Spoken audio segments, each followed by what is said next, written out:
Shalom Pak Philip. Shalom. Ya, Oke. senang sekali bisa ngopi bareng, ngobrol seputar teologi bareng-bareng Pak Philip.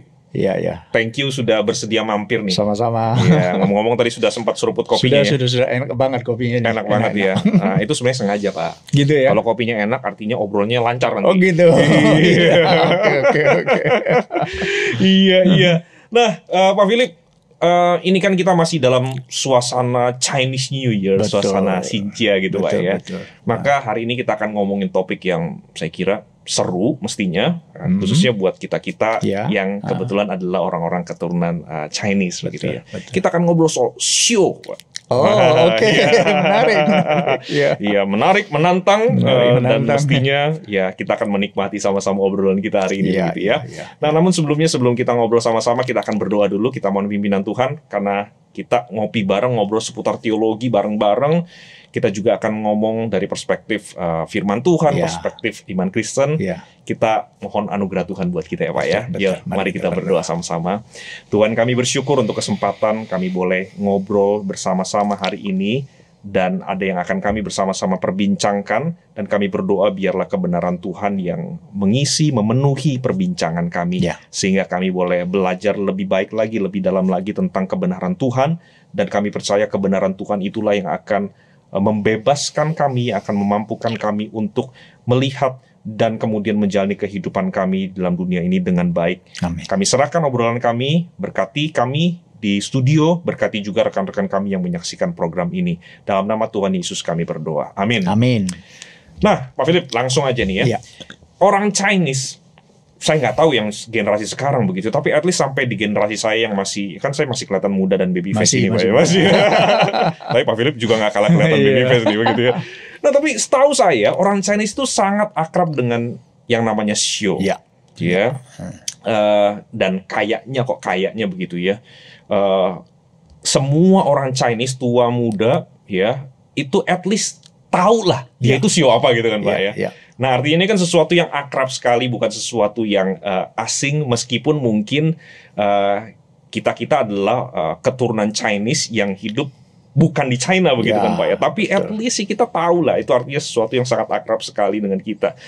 Nah, tapi mungkin nggak semua orang, apalagi generasi yang lebih muda begitu ya Pak ya, maksudnya mengerti sebenarnya Xiu ini apa sih ya. Mungkin ya kira-kira mungkin basicnya tahu tapi nggak terlalu tahu mendalam, nggak terlalu tahu juga tentang asal usulnya begitu ya. Jadi saya kira untuk mengawali obrolan kita hari ini tentang Xiu, boleh nggak Pak Philip ceritain sedikit tentang Xiu ini apa asal usulnya, bagaimana supaya kita dapat pemahaman yang sedikit banyak lebih lengkap lah begitu Pak. Oke. Wah, ini sangat menarik sekali ya bicara tentang Xiu karena seperti tadi Pak Luki katakan, ini sangat merakyat lah ya, untuk keturunan orang Tionghoa ya. Mereka sudah kira-kira yang tentang Xiu ditanya mereka pasti bisa jawab ya. Bahkan mereka mungkin bisa menjelaskan gitu ya. Betul. Nah, sebenarnya tentang Xiu ini bicara tentang apa? Xiu ini kalau dalam bahasa Mandarin itu biasa disebut sebagai Sheng Xiao. Sheng Xiao ya, Sheng Xiao. Artinya gini, bahwa itu sebuah sistem zodiak Tiongkok ya, yang terkait dengan tahun kelahiran seseorang. Jadi itu setiap tahun gitu kan ya. Jadi dipresentasi dengan jenis binatang apa seperti itu kira-kira gitu ya. Jadi ada 12 binatang yang mewakili setiap tahun begitu. Jadi satu siklus itu adalah 12 binatang, berarti satu siklus yang kecil 12 tahun. 12 tahun. Nah, siklus yang besar berarti 60 tahun begitu. Dan itu di dalamnya akan ada banyak penjelasan yang sangat detail. 12 macam binatang itu ya seperti kita ketahui itu.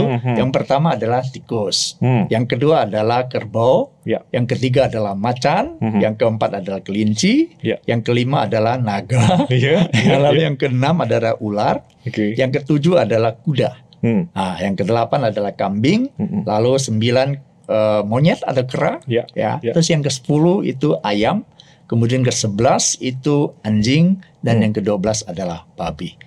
Berarti satu siklus 12 tahun. Ngomong Pak Philip, apa ini Pak? Saya sionya kambing.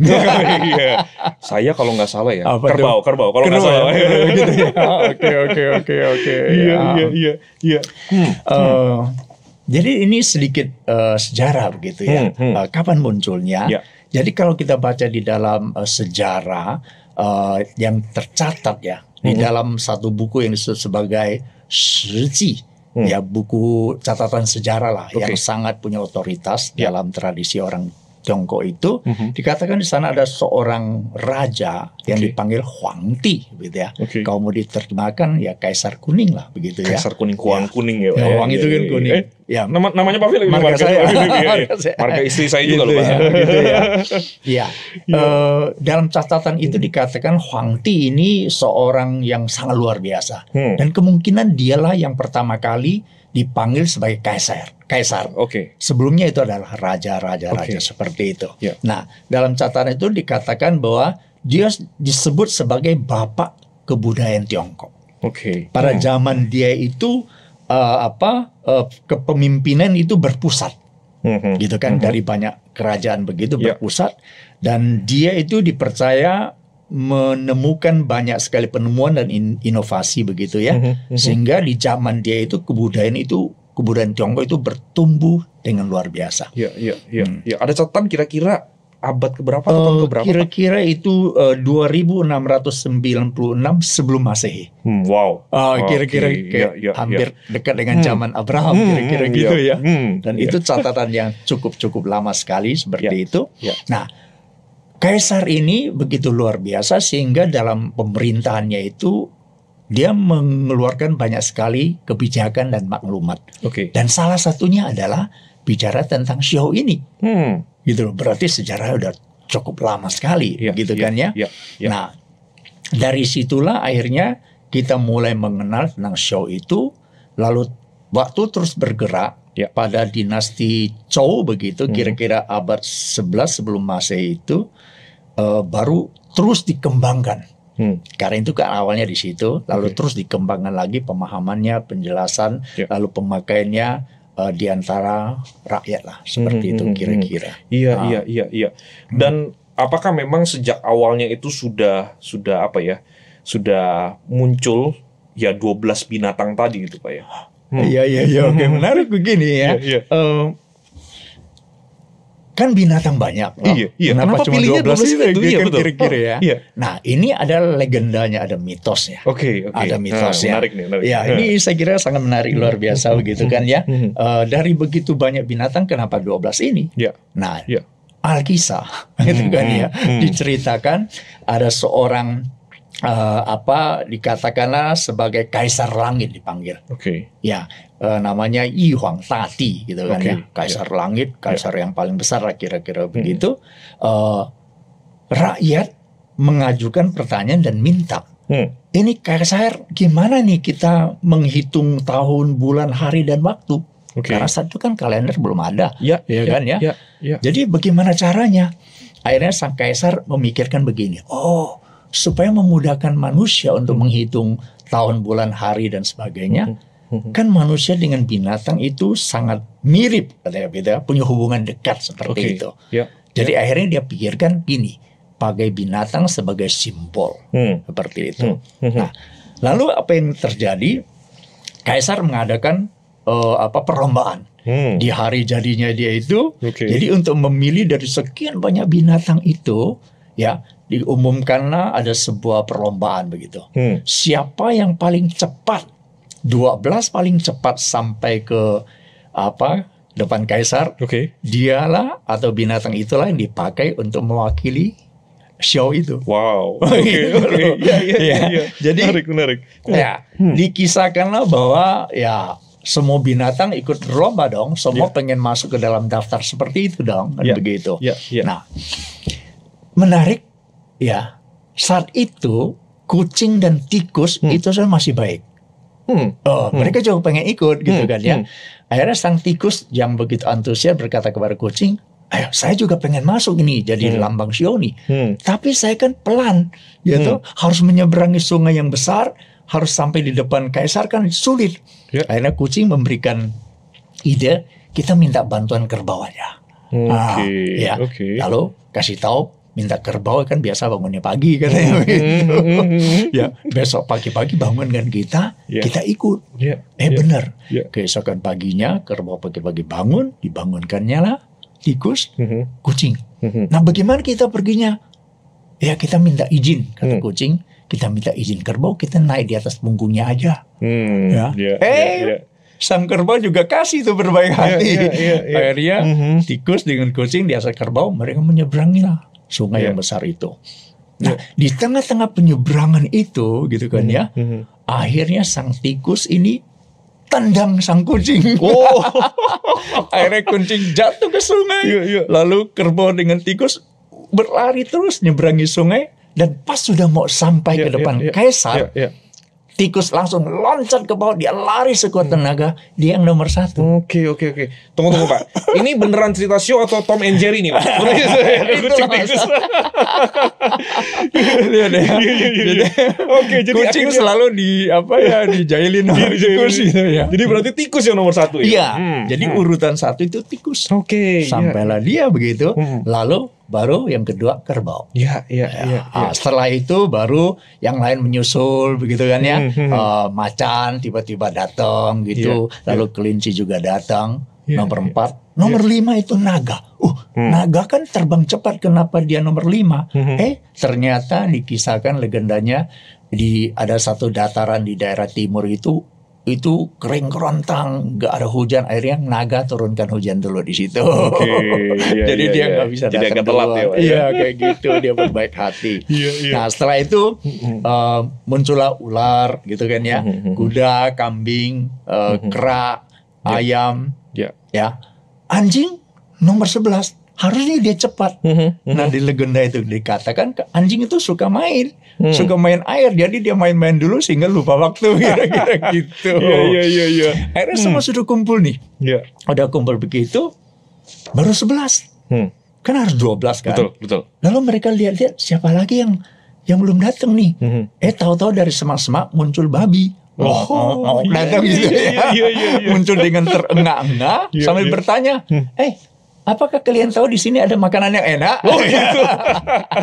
Jadi nggak sengaja dong. Akhirnya muncullah babi dan diperhitungkan nomor yang ke-12 gitu. Kasian banget ya dia Pak. Dia datang nggak sengaja cari makanan enak. Sekarang dia jadi makanan kesukaan kita. Iya. Nah, ceritanya menariknya di sini nih. Setelah semua sudah kumpul, udah selesai 12 cukup dong. Tiba-tiba sang kucing muncul. Bahasa kuyup, begitu kan ya? Bahasa kuyup dan bertanya, sang kaisar, saya nomor berapa? Kaisar menjawab, aduh sayang banget, sang kucing, sudah cukup, udah selesai. Wah, sang kucing marah luar biasa. Langsung dia tuding, gara-gara kamu ini apa? Tikus. Akhirnya saya tidak masuk hitungan ini. Wah, akhirnya kucing mau menyerang tikus itu. Akhirnya tikus itu lompat ke samping kaisar, lalu dilindungi kaisar kira-kira. Nah, legendanya sejak itulah tikus dan kucing jadi musuhan. Wow. Iya. Karena merasa dijailin, akhirnya nggak masuk ke dalam hitungan seperti itu. Nah, kira-kira itulah legenda ya, mitos, dan itu terus diceritakan sehingga ya rakyat Tiongkok dan kebanyakan orang Tionghoa mungkin mungkin tidak banyak tahu tentang legenda seperti ini. Nah, sebenarnya ada satu legenda lagi. Waktu saya coba search itu saya temukan bahwa kenapa hanya 12 binatang yang dipakaikan sebagai simbol show. Dikatakan satu hari sang Buddha dia sudah mau ke nirwana begitu, dia panggillah semua binatang. Jadi yang datang cuma 12 ini. Kira-kira seperti itu. Legendanya seperti itu. Jadi artinya ada kemungkinan memang beberapa versi begitu Pak ya. Setidaknya tadi 2 begitu yang dominan mungkin begitu ya. Betul. Which is ya sebenarnya memang wajar-wajar saja, namanya juga apa namanya legenda yang melekat dan sifatnya kan oral ya Pak ya. Betul. Diceritakan dari mulut ke mulut sehingga bisa muncul berbagai macam versi. Mirip seperti banyak cerita rakyat yang ada di Indonesia juga sebenarnya begitu Pak ya. Iya. Tapi menarik banget itu. Yang selalu saya ingat adalah tikus sama kucing tadi itu. Bahkan ya kalau saya tidak salah ingat itu waktu saya coba riset itu, saya temukan misalnya di Vietnam, ya, dia menggantikan naga dengan siput. Oh, oke. Cukup ini juga gitu surprise juga. Iya. Artinya kalau kita selidiki di dalam banyak negara-negara kita di mana orang Tionghoa banyak di situ, mungkin mereka punya versinya sendiri juga. Iya, betul. Wah, menarik ya. Ya saya sendiri kayaknya baru pertama kali sudah seumur umur jadi orang Chinese gitu kan Pak ya. Nah, Pak, entah kepercayaan secara umum atau apa namanya, atau ya semacam asumsi umum begitu ya. Tapi katanya shio itu meskipun utamanya itu terkait dengan penghitungan waktu, tahu kapan seseorang lahir, siklus tadi begitu ya. Tapi katanya shio itu juga apa ya, menggambarkan, merepresentasikan karakter seseorang, begitu kan ya. Nah, dan menariknya katanya juga begitu ya, ada kalanya benar, gitu ya. Oh si orang ini shio-nya ini nih, pantesan aja karakternya dia begitu, pantesan aja sifatnya begitu. Iya. Nah, sebenarnya balik lagi begitu Pak ya. Ini kan memang cerita rakyat atau kemudian produk budaya yang sudah panjang sekali, udah lama sekali begitu ya. Tapi sebenarnya apakah memang ada sejenis keyakinan begitu ya bahwa shio itu memang berkaitan dengan sifat seseorang begitu? Pertanyaan bagus banget nih. Menurut hemat saya begini kan, yang mana dulu gitu kan ya. Yang pertama adalah kamu lahir misalnya di tahun itu, ya. Sebenarnya nanti saya mau coba paparkan itu tidak sesederhana yang kita pikir gitu. Seorang lahir tahun itu shio-nya apa? Itu nanti akan dibicarakan bulannya, jamnya, harinya secara detail seperti itu. Nanti kita akan ke sana. Cuma yang pertama adalah yang mana dulu kan ya. Artinya yang pertama adalah bahwa kamu udah lahir di tahun itu, misalnya kamu shio-nya kambing gitu ya. Lalu kamu baca tentang sifat-sifat yang dijelaskan di dalam tulisan itu. Lalu kamu tersugesti untuk seperti itu. Ya dah? Ya, kan begitu. Atau yang kedua bahwa sebenarnya kamu orangnya sudah seperti itu gitu. Dan kamu pas lahirnya di tahun itu. Misalnya kamu lahir di tahun monyet gitu kan ya, kerak gitu ya. Dan memang kamu sifatnya happy gitu ya, sudah mencolok-mencolok sini dan sebagainya. Lalu jadi cocoklah seperti itu. Jadi kalau menurut saya secara ilmiah belum ada terbukti. Cuma secara kebetulan itu akan ada kemungkinan. Karena apa? Begini. Karena tentang shio itu lalu mengatakan seseorang lahir di tahun itu, shio-nya itu gitu ya. Itu dia tidak sesederhana yang kita pikir. Gitu kan ya. Jadi begini. Ini sebuah kesalahpahaman umum, ya, bahwa lambang hewan shio hanya ditetapkan berdasarkan tahun. Berarti masih bisa ada kaitan dengan bulan, hari, dan jam. Bahkan ada ungkapan seperti ini bahwa tanda kutip binatang yang ada di dalam dirimu itu pun yang sebagai simbol shio kamu itu ya, itu ada 3 macam. Yang pertama itu dikatakan sebagai binatang dalam dirimu. Nah itu berkaitan dengan bulan berapa kamu lahir. Lalu ada lagi sebagai binatang yang sejati dalam dirimu. Dan itu berkaitan dengan hari apa kamu lahir. Dan yang ketiga adalah gini, yang disebut sebagai binatang rahasia.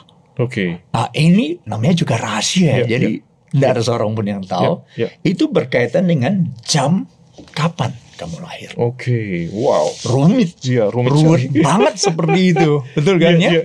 Jadi tidak hanya bicara soal tahun, kan gitu ya. Nah, belum lagi biasa di dalam ramalan atau tradisi seperti ini gitu kan ya.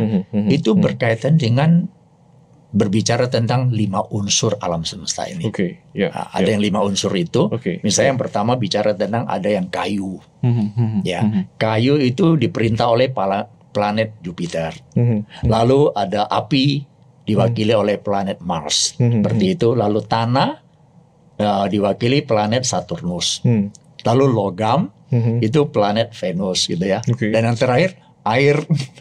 Itu oleh planet Merkurius. Jadi kita bayangkan dulu sekarang ya, 5 unsur itu, lalu sionya itu bukan hanya berdasarkan tahun, tapi ada bulan, hari dan jam. Ini kalau dicampurkan semua, waduh. Hanya mereka yang ahli yang bisa jelaskan kepada kita gitu ya. Nah, kita yang sangat awam dalam hal ini tidak mendalami, yang ahli ramal itu ngomongnya benar apa enggak, kita pun tidak tahu. Saking rumitnya seperti itu. Nah, saya coba teruskan sedikit lagi ya, karena saya pikir ini cukup menarik gitu ya. Jadi maksudnya gini loh, saking ruwetnya seperti itu, akhirnya kalau kita tidak betul-betul riset dan mengerti budaya dan pemikiran filosofi paradigma orang-orang kuno, kayaknya nggak ada orang bisa mengerti dengan betul-betul akurat seperti itu. Jadi misalnya hari pun diwakili, tapi karena hari kan cuma 7 hari, sedangkan sionya ada 12. Berarti ada 1 hari di mana sionya 2. Bayangkan ya. Jadi misalnya minggu itu diwakili monyet. Lalu Selasa itu Senin itu kambing. Lalu Selasa itu naga dan babi.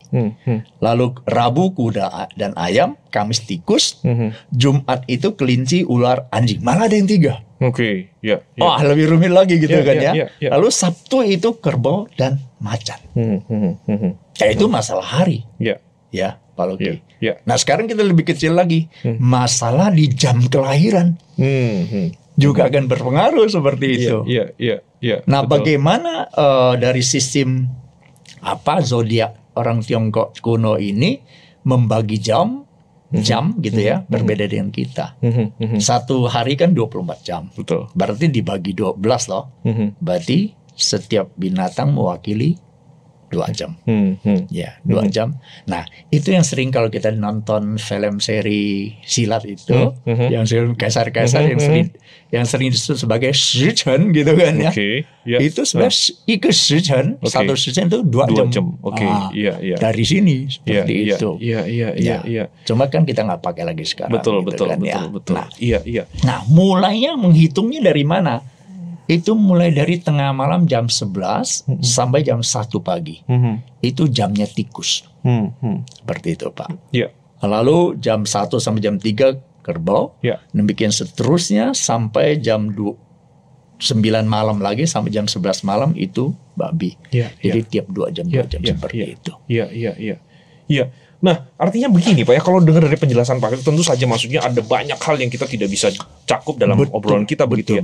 Tapi kok saya menduga jadinya begini Pak ya, maksudnya tadi kan Pak Firly juga sudah mengatakan bahwa kalau kita korelasikan dengan sifat seperti yang banyak orang pikirkan, kita harus mengakui bahwa belum ada validasi saintifik bahwa betul-betul berkorelasi begitu ya. Dan ya memang sepertinya menurut saya akan sangat sulit sekali begitu ya, memvalidasinya begitu ya. Tetapi kalau mendengar penjelasan yang kompleks tadi seperti itu Pak ya, jadi kok saya akhirnya berkesimpulan sepertinya memang ini sebuah sistem perhitungan waktu ya yang dipakai atau yang ditemukan lalu kemudian yang applicable dengan konteks kehidupan orang Chinese at least di sekian ratus ribu tahun yang lalu begitu kan Pak. Artinya kan kita harus membayangkan maksudnya tidak seperti hari ini di mana kita punya jam yang sangat detail sekali kan Pak ya, bukan cuman hitungan jamnya, menitnya, detiknya, tapi bahkan sampai di bawah detik pun kita bisa menghitungnya begitu ya. Tapi kan zaman dulu itu semua nggak ada gitu kan Pak. Bagaimana untuk menghitung waktunya secara persis?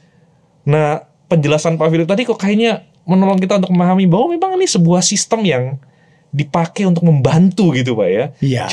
Jadi sebenarnya mungkin ya itu tadi tidak berkorelasi dengan sifat begitu kan Pak ya. Betul, makanya saya kok lebih lebih condong bahwa ini nggak ada hubungan dengan sifat seseorang begitu ya. Kalau dari segi saintis pendidikan sekarang itu kan sifat seseorang karena DNA-nya diturunkan, lalu bagaimana lingkungan di mana dia hidup, lalu pola asuh di rumah kan, pola asuh keluarga seperti apa, gitu kan ya. Nah, saya kira hal seperti ini kan lebih ilmiah gitu ya. Karena begini, kalau show ini lalu dia lahir di tahun itu lalu sifatnya seperti itu.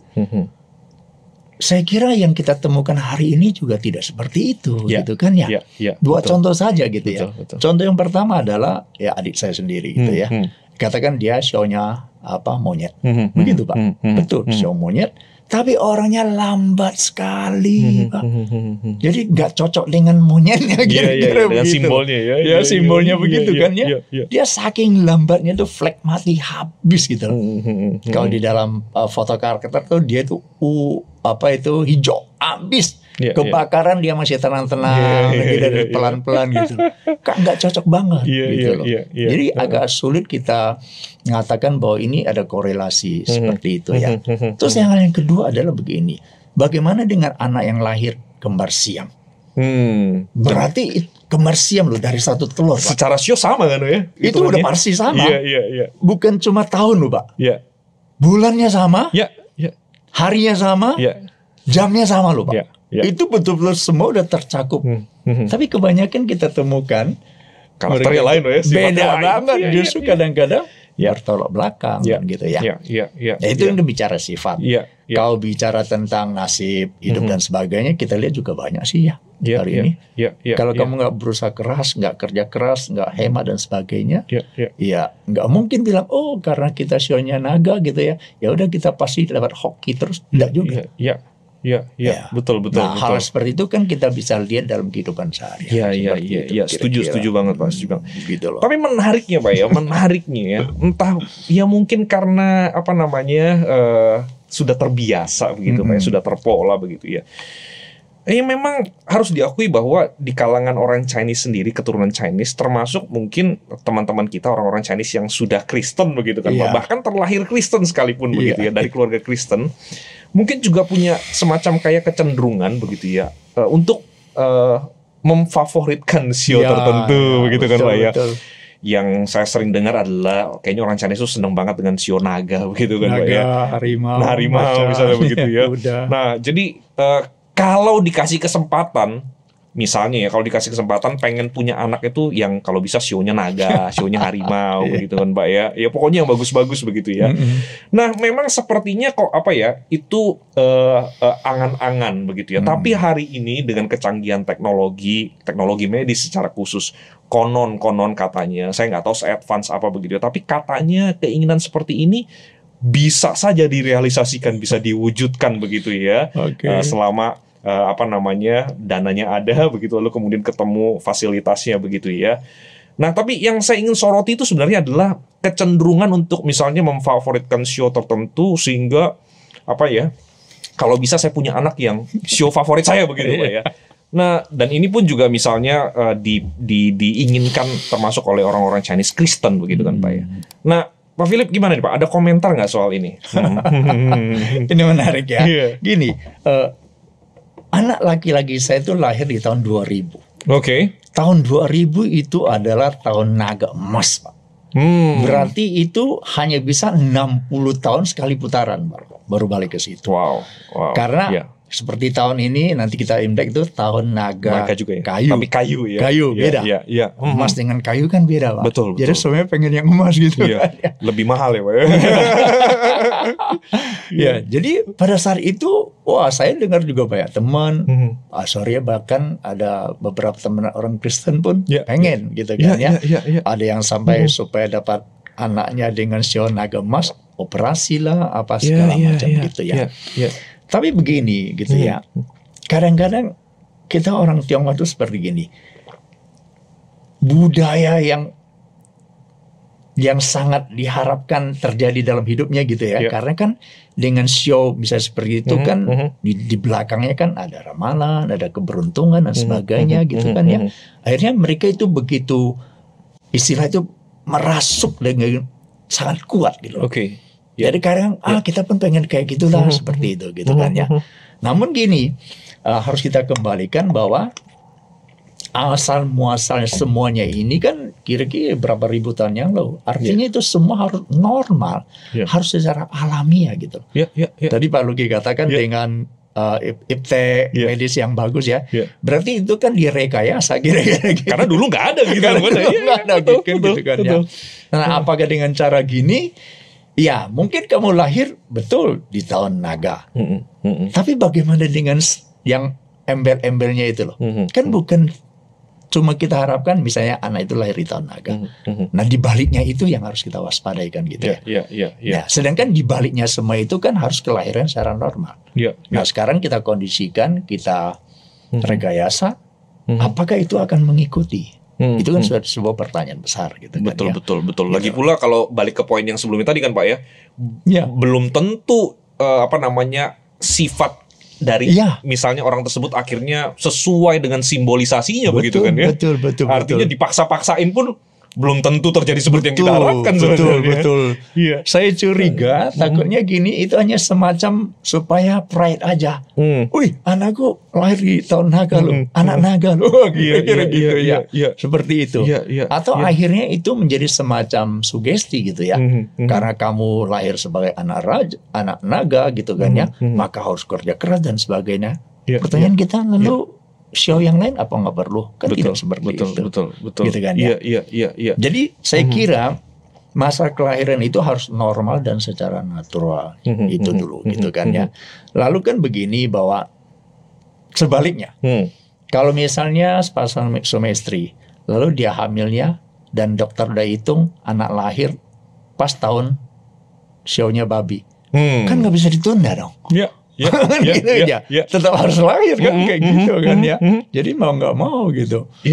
Mau dicepetin lahir bisa, tapi dimundurin mau tunggu sampai berapa lama? Kan nggak bisa juga. Gitu loh Pak. Setuju Pak. Dan memang saya kira benar sekali ya. Artinya kita harus mewaspadai kecenderungan kita dalam hal ini begitu ya. Karena saya juga membayangkan misalnya ya Pak, kalau kita punya anak 4, sebut saja lah begitu 4 ya. Kalau orang Chinese dulu lebih banyak lagi. Mama saya 8 bersaudara. Pak Philip? Saya 4. Iya. Kan sionya bisa beda-beda kan Pak? Betul. Nah kalau kemudian kita terlalu dikendalikan oleh konsep kita tentang sio ini dan segala dikaitkan dengan sifat, dikaitkan dengan nilai-nilai tertentu begitu ya.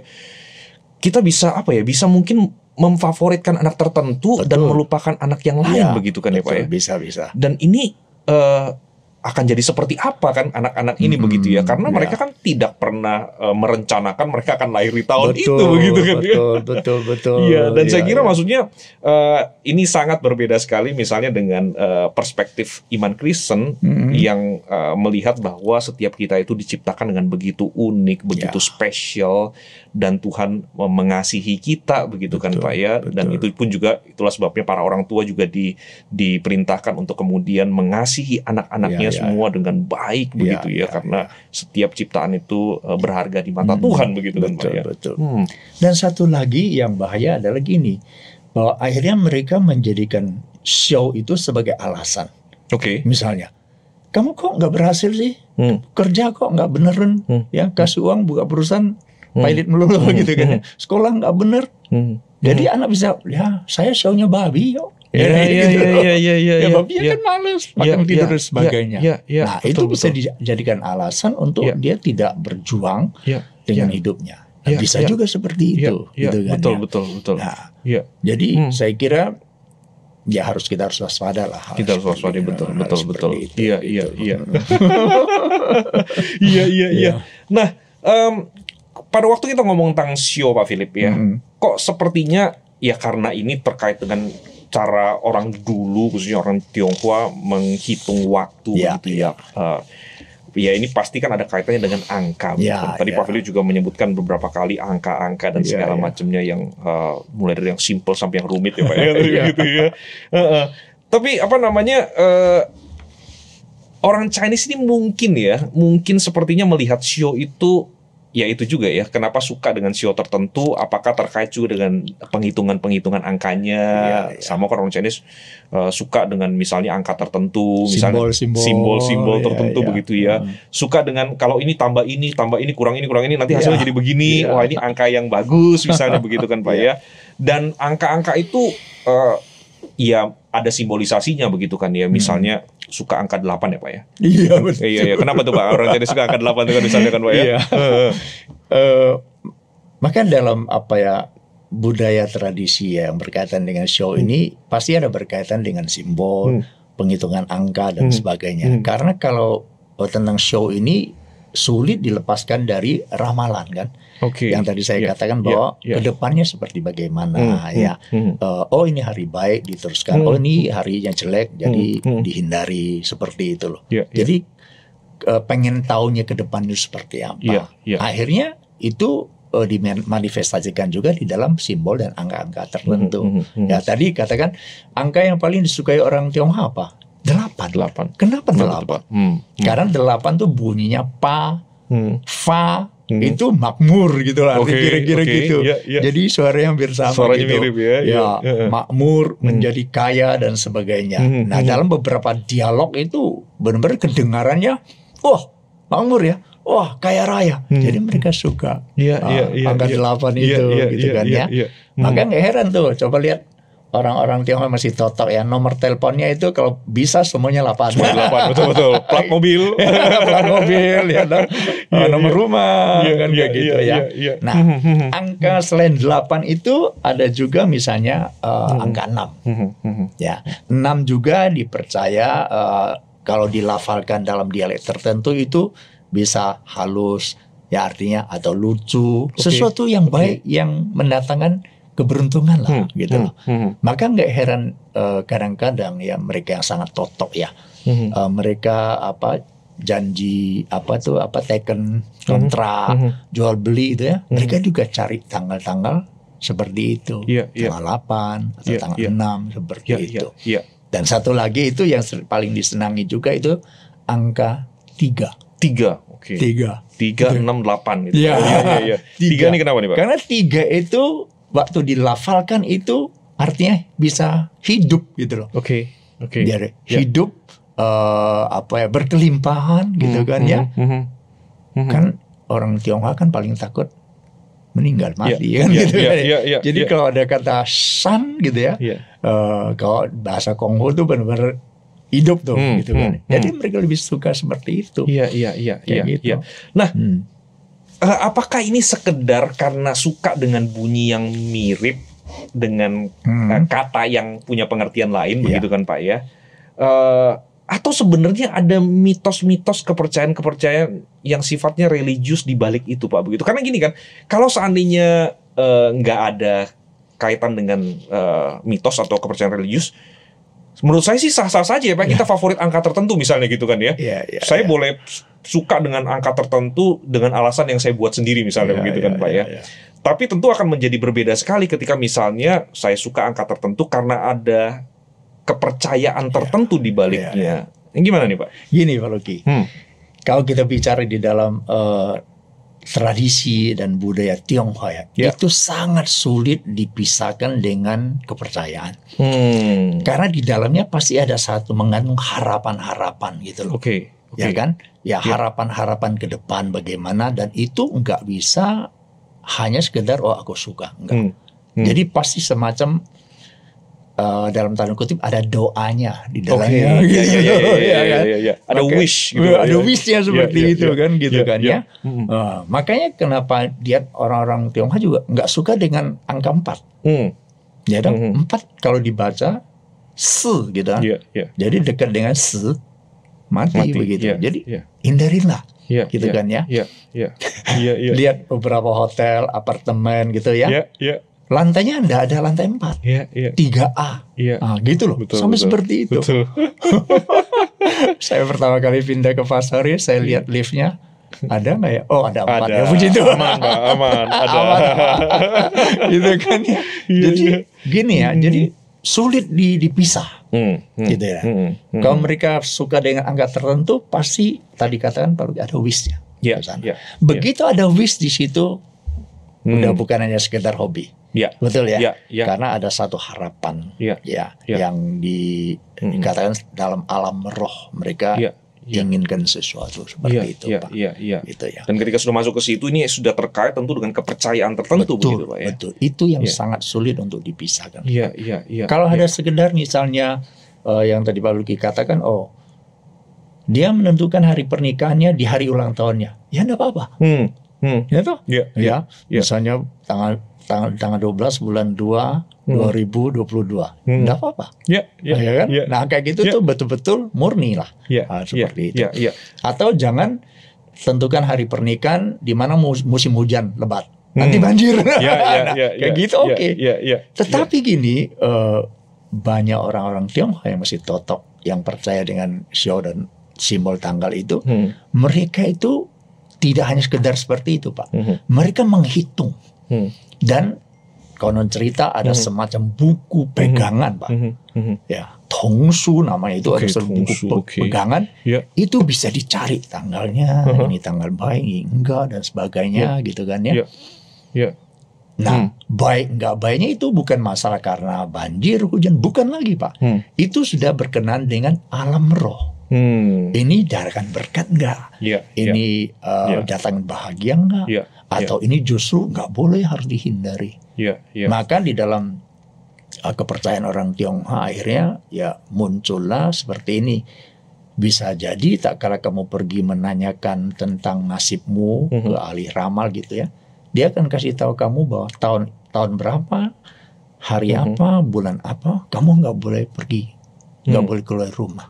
Nanti bisa celaka dan sebagainya. Nah kayak gitu. Iya.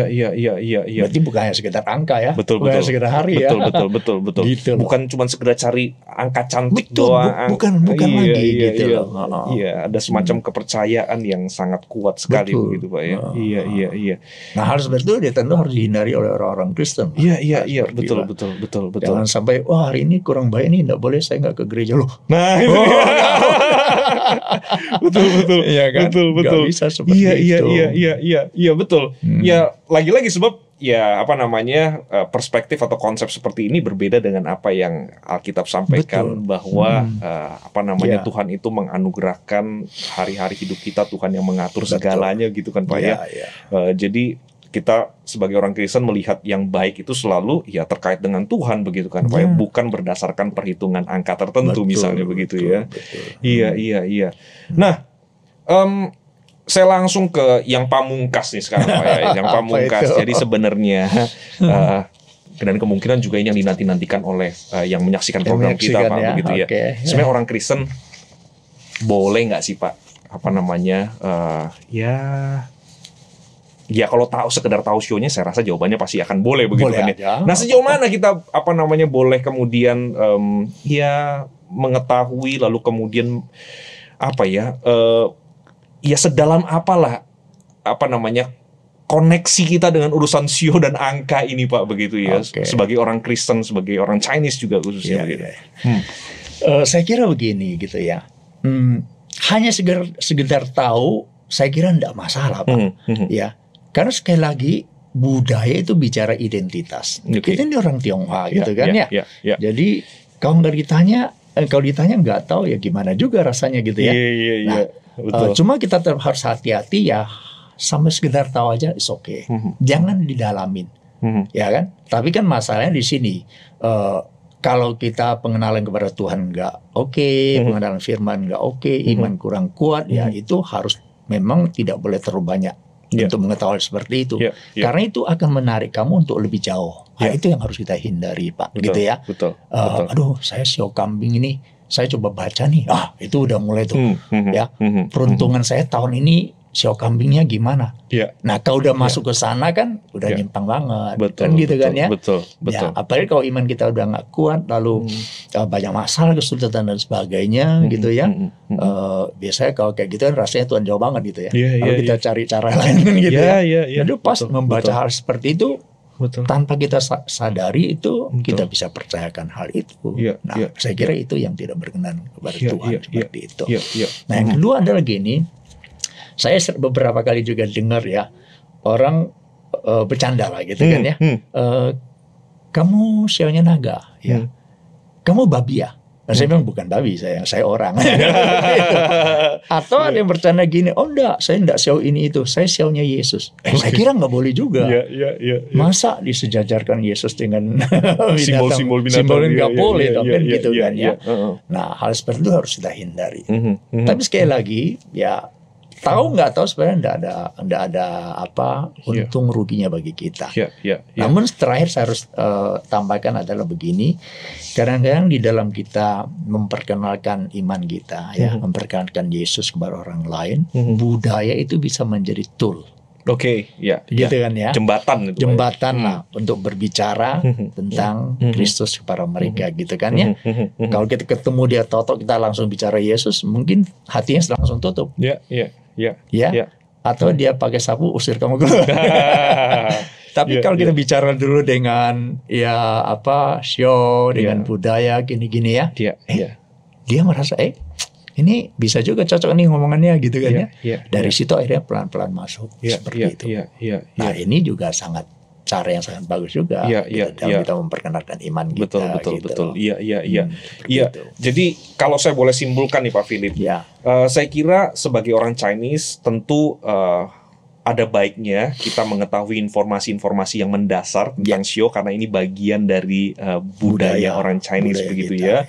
Dan saya kira kita juga tidak perlu anti terhadap Shio, karena ini sama seperti yang lain-lain menurut saya, ini produk budaya juga. Begitu kan ya. Jadi lihat sebagai pengetahuan. Ya, kita lihat sebagai pengetahuan begitu ya. Ini produk budaya begitu ya. Tapi kita juga tidak perlu maksudnya membiarkan produk budaya itu menguasai hidup kita begitu ya. Sebab biar bagaimanapun kita harus mengakui yang namanya produk budaya itu kan dihasilkan oleh manusia, dan Alkitab sudah jelaskan bahwa manusia itu adalah manusia berdosa. Produk budaya sebagus apapun pasti ada unsur dosa di dalamnya, sehingga kemudian kita tidak bisa kemudian menyamaratakan produk budaya itu dengan misalnya kebenaran firman Tuhan yang berasal dari Tuhan begitu ya. Jadi saya kira kalau kita menyadari bahwa even termasuk misalnya urusan Shio dan bahkan mungkin produk budaya yang lain itu adalah hasil inovasi manusia berdosa yang punya banyak kelemahan, yang tidak selalu akan akurat begitu ya. Ada hal yang baik tentu ada yang berguna mungkin ada. Misalnya seperti ngitung waktu kan berguna, nggak ada jam lu berguna begitu ya. Tapi apakah semuanya akurat? Nah, kita harus waspada, tidak begitu ya. Dan apalagi sebagai orang Kristen kita percaya bahwa hidup kita ada di tangan Tuhan, begitu Pak ya. Betul. Dan bagaimana kemudian kita melihat hari depan kita, masa depan kita, ya itu semua di dalam anugerah Tuhan, pertolongan Tuhan begitu ya. Dan saya kira itulah yang kemudian membuat kita bisa kemudian menyikapi budaya yang ada di sekitar kita, termasuk urusan Shio dan yang lain-lainnya sebagai orang Chinese begitu Pak ya. Saya pernah dengar beberapa teman dekat bahkan gitu ya. Akhirnya begini, saya sebenarnya cintaku kandas karena Shio. Karena mereka udah pacaran saling mengasihi gitu kan ya. Akhirnya begitu mereka coba cari tahu Shio-nya apa, wah mereka langsung bubar. Sedang kenapa? Ciong, pernah dengar istilah ciong gitu ya? Nggak bisa sama. Karena apa? Karena calon istrinya itu sionya macan, sedangkan calon suaminya sionya babi. Nggak bisa. Nanti kamu dimakan sama macan. Aduh, saya pikir kasian banget seperti itu. Nah kayak gitu harus kita hindari. Betul kan ya? Betul Pak. Bagaimana bangun sebuah pernikahan yang baik kan bukan karena semua ya kan? Ada kasih, kebersamaan, penerimaan, ya kan? Saling mencintai, itu kan yang harus dibangun seperti itu. Nah hal seperti itu harus dihindari. Betul Pak. Betul. Thank you banget Pak Philip untuk obrolan kita. Saya kira ada banyak hal yang baru, apalagi buat generasi muda. Generasi muda dan generasi muda perkotaan yang mungkin tidak terlalu terekspos dengan informasi-informasi seperti ini. Mungkin sebagai penutup ada 1-2 kalimat, karena ini kan suasananya masih sincian Pak. Mungkin ada 1-2 pesan singkat buat orang-orang Chinese yang menyaksikan program ini, termasuk juga orang-orang Kristen Chinese yang menyaksikan program kita Pak. Silakan. Hal yang pertama saya kira gini, bahwa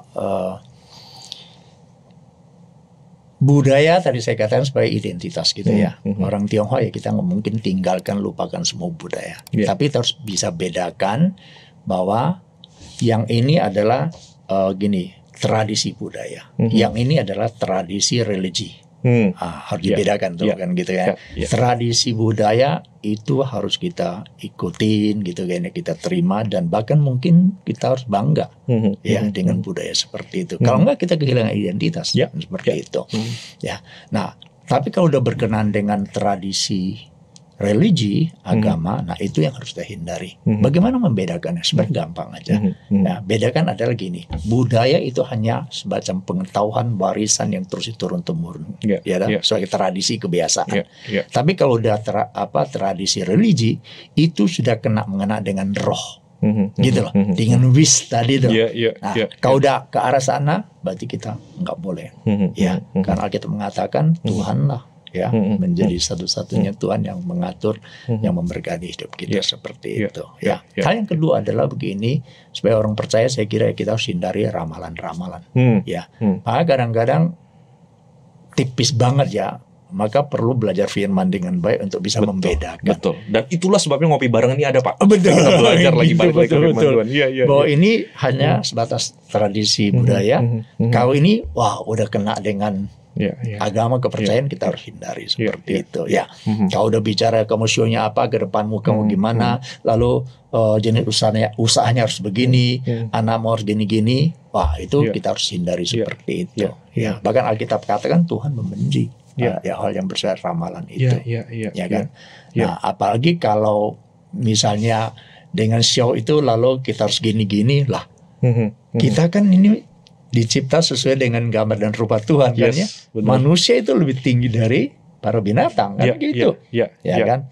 Nah, mana kok sekarang hidup kita ditentukan oleh jenis binatang ini, lalu bagaimana kita jalani, kan itu tidak masuk akal. Harusnya ditentukan oleh firman Tuhan. Betul. Kayak seperti itu. Nah, terus hal selanjutnya adalah saya lihat begini, tentang show dan segala macam itu ya. Itu satu pihak, kalau kita bicara dalam konteks ramalan gitu kan ya, di satu pihak memberitahu kamu, oh harus kerjakan gini. Tapi sebenarnya di baliknya itu lebih banyak intimidasi. Lebih banyak tidak bolehnya. Lebih banyak yang membuat kamu takut. Takut ini, takut itu, kan gitu. Kan ya. Coba contoh, kita pergi cari seorang kuami gitu kan ya. Yang dia beritahukan apa dulu? Gak bolehnya dulu. Akhirnya kita sudah tersugesti seperti itu. Sampai yang baik pun kita gak berani lakukan, kan kayak gitu. Jadi kita terintimidasi, kalau dalam istilah Alkitab kita diperbudak. Seperti itu, gitu kan ya. Nah, sedangkan kalau kita datang kepada Tuhan Yesus, enggak ada. Alkitab katakan semua hari adalah hari baik. Tuhan ciptakan semuanya baik, gitu kan ya. Betul. Kita tidak perlu ikut lagi tentang hari-hari tertentu, pelihara hari tertentu. Enggak. Semua hari adalah hari Tuhan, kan gitu. Jadi sebenarnya ya teman-teman mungkin yang belum mengenal Tuhan Yesus itu sekarang kau boleh pilih. Kalau ikutin tradisi agama seperti ini, kamu terintimidasi, tidak ada sukacita dan yang ada ketakutan untuk melakukan ini itu. Bahkan mau pergi pun harus lihat hari. Sedangkan kalau kita datang beriman kepada Tuhan Yesus, kau free, sejahtera, kapanpun boleh, kemanapun, karena ada Tuhan Yesus yang menyertai. Kan seperti itu. Jadi seperti tinggal Bapak Ibu pilih aja mau yang mana, kan gitu. Betul. Iya kan ya. Seperti itu gitu loh. Dan saya kira sekali lagi, khususnya bagian yang terakhir tadi, harusnya meneguhkan semua saudara-saudara kita yang menyaksikan program ini, khususnya mereka yang Kristen ya Pak ya, bahwa iman percaya kepada Tuhan Yesus itu tidak pernah sia-sia, karena di dalam Kristus bukan hanya sekedar kita dibebaskan dari hukuman maut yang kekal itu, tetapi juga kita diberikan kebebasan untuk melihat hidup ini dengan cara yang berbeda sekali, yang penuh dengan pengharapan. Ya, tidak perlu merasa takut, khawatir, karena ada Tuhan yang berjalan bersama-sama dengan kita, begitu kan Pak ya. Wah, dan ini tentu kabar baik, dan Ini kabar yang menyenangkan, khususnya di tengah-tengah sukacita merayakan Chinese New Year ya Pak ya. Jadi harusnya, mestinya nih ya, orang-orang Chinese Kristen yang merayakan Chinese New Year tahun ini akan jauh-jauh lebih sukacita begitu Pak ya, karena kita merayakannya sebagai ucapan syukur kita untuk berkat-berkat Tuhan bagi kita. Iya, thank you banget Pak Philip untuk ngobrol-ngobrolnya. Ya, terima kasih banyak. Tolong mampir lagi begitu ya, karena sudah dikasih kopi tadi Pak. Itu artinya harus mampir lagi begitu. Iya, oke, kita akhiri obrolan kita berdoa ya Pak ya. Mari kita berdoa. Tuhan, terima kasih untuk apa yang boleh bersama-sama kami perbincangkan, apa yang boleh bersama-sama kami pelajari. Kami percaya ada banyak kebenaran-kebenaran yang Tuhan sudah singkapkan bagi kami, dan biarlah apa yang sudah Tuhan nyatakan bagi kami, itu semua boleh tinggal tetap di dalam diri kami dan memimpin kami, supaya kami hidup dalam kebenaran yang sejati, yaitu kebenaran yang disediakan di dalam Tuhan Yesus. Kami bersyukur ya Tuhan untuk berkat-Mu. Berkati saudara-saudara kami yang mendengarkan, mengikuti program ini. Biarlah sukacita dari Tuhan itu yang memenuhi hati saudara-saudara kami ini. Di dalam nama Tuhan Yesus kami berdoa. Amin. Amin. Thank you Pak Philip. Sama-sama. Tuhan berkati. Ya.